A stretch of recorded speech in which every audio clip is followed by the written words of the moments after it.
Sometimes as a modder, you just gotta bring it back to the basics.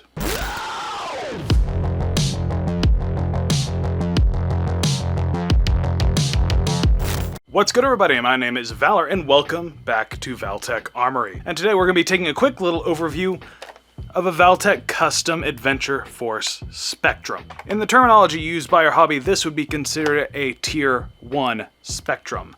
The only difference between a Tier 1 and 0 is the lack of LEDs. Now for a brief overview of the externals of this thing and the parts I used. You will notice the lack of the large orange muzzle that comes default on the Spectrum just for safety purposes, and that is because I printed and installed the Spectrum pistol kit by Ernpao on Thingiverse. I did, however, change the muzzle. I designed a custom one just for this build because I didn't like the sort of space blaster muzzle that comes with the pistol kit originally. It's kind of tapered down. It would look good for something like a Star Wars build or something, but for me, I wanted that nice, chunky, heavy muzzle with faux rifling built in to the inside, just for an extra little bit of flair. I also made a custom motor cover, even though this build does not actually need it, and the rest is just stock Ernpao pistol kit. Another little touch I did is I made some custom ValTek plates. Controls that I changed are the mag release. I changed it up to this shorter one that's a little bit easier to hit. I didn't like the look of the claw, so I changed it up, even though I'm not really using this release half the time because this is a half dart only build. I did also change the red trigger. It's the one I found on Thingiverse. I will put a link down below if I can remember to. But overall, I think the pistol kit really lends itself well to the Spectrum.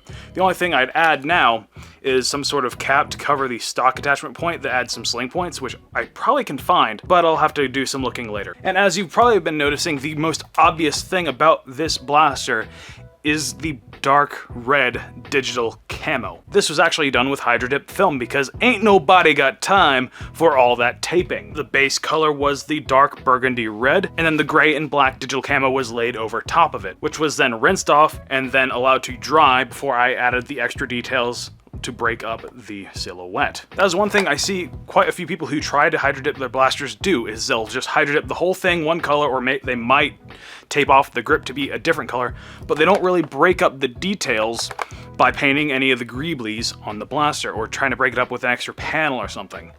This makes it a little bit more pleasing to the eye, having the smaller details painted in, like the Spectrum logo and having the plate so it would match that, and then the vent covers, which I could have ground out, but I decided to just paint them dark gray. And that just gives us a very aggressive look that I really enjoy. Overall, it is very similar to a color scheme used by a certain Nerf vampire. Internally, this thing is rocking the Band Blaster's Banshee cage.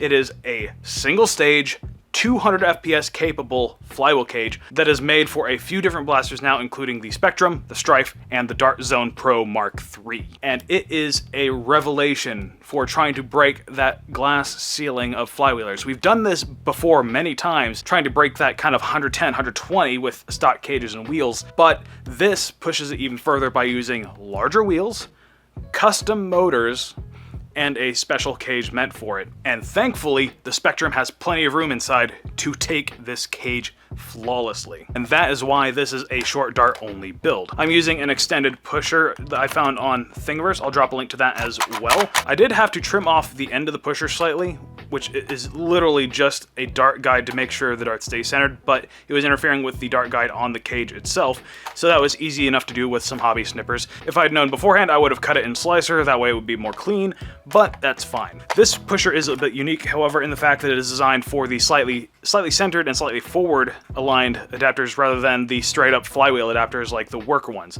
This is a worker angled adapter for springers, and it has the mag slightly back from forward, but it works just the same as the Dart Zone Pro Mark III, where it uses the standard adapter. But that's enough rambling about this thing. Let's get outside and let's do a little firing demo. Alright, so I'm standing about 60 feet away from that tree. That tree is a little bit wider than a person. I'd say it's about 1.5 times or so as wide as a human. I've got the Spectrum loaded up with a full 29 rounds of touchy magazine goodness, and I'm going to see how easily I can hit that tree over there. Given this is a flywheeler, you wouldn't think it's that accurate, but we're going to see.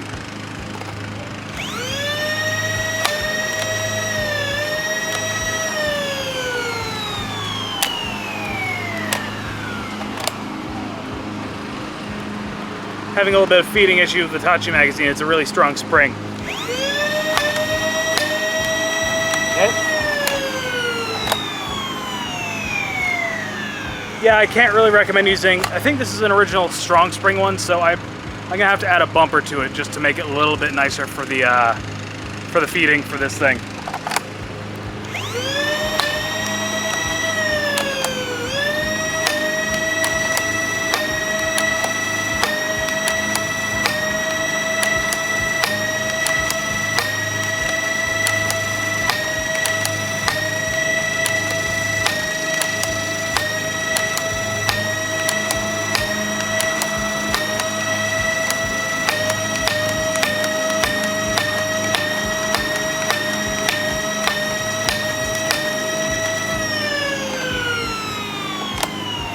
Yeah, most of those shots I was making. So yeah, I did have a few veer off side to side, but mostly I was able to hit that tree from 60 feet away. 100 feet, a little bit more of a different story, but this is about what you'd expect for like a competitive scenario type play. Normally you'd be, fighting behind cover, so about 60 feet is really good for something like this, considering it hits 200 FPS and it's decently accurate. Let's get back inside. So what do you think about that performance? Bit of a cautionary tale for those who are trying to use Hitachi mags in this thing. Make sure you use either the ones with the weaker springs or have a stronger return spring on your trigger. I just left the stock one in because I liked the way it felt. But aside from that, the performance was excellent. And I was able to run this thing at the recent war with the RYNC in Raleigh, and prove itself it did. In the higher FPS rounds we had, this thing was a terror on the field. I didn't even have my full tack gear, I just had a pocket full of magazines, this thing, and that was it. And I was terrorizing people using modified Nexus and even a Challenger Mark III. For what this thing is, it is great, as long as you field it like a flywheeler. It's not gonna be as accurate as a Springer, but even though this is a flywheeler, it is still quite accurate. And that really solidified how happy I was with this build. It is a sexy blaster and it has the performance to back it up. But let me know what you think about this blaster down in the comments below. And let me know what you think of the Band Blaster's Banshee cage. I saw their test videos of their original cage and I had to have one immediately. But as I said before, I'll drop links down to Thingiverse and Band Blasters down below. I'm not sponsored, this is a build I made for myself. And also, if you want to get access to the muzzle and motor cover that I made custom for this kit, I'll have a link down below to my Patreon, and if you want access to the custom muzzle and motor cover that I designed for this build, I'll have a link down below to my Patreon, where starting at $1 a month you can help the channel out, get access to the Patreon-only Discord, as well as the files that I make custom for builds like this. Big thanks to the patrons that are scrolling up on the screen right now, and as ever, my name is Valor. Thanks for watching.